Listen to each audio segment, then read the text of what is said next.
ఈ లోకంలో ఎన్నో ఆకర్షణలు ఉన్నాయి. ఈ ఆకర్షణలు అనేక రూపాలలో మనకి ఎదురవుతాయి. మనకంటే మనుషులకి, జంతువులకి అన్నింటికి కూడా.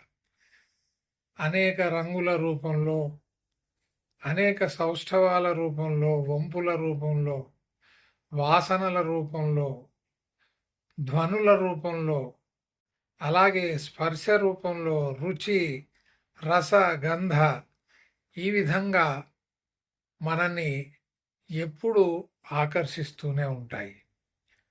ఈ ఆకర్షణలు కోర్కెల రూపంలో మనిషిని ఎప్పుడూ వెంటాడుతూనే ఉంటాయి. మనిషి శరీరంలో ఉన్నటువంటి అవయవాలు ఈ కోర్కెలను ఎప్పుడు వేటాడుతూనే ఉంటాయి.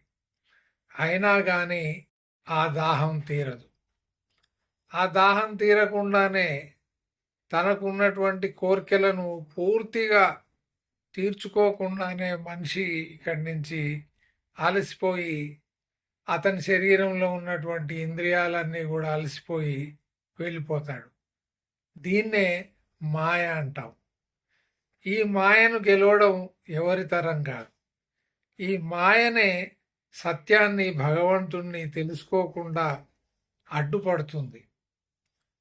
ఈ మాయ ఎవరి చేత సృష్టించబడింది? భగవంతుడి చేతే. అందుకే భగవంతుణ్ణి మాయాపతి అని అన్నారు.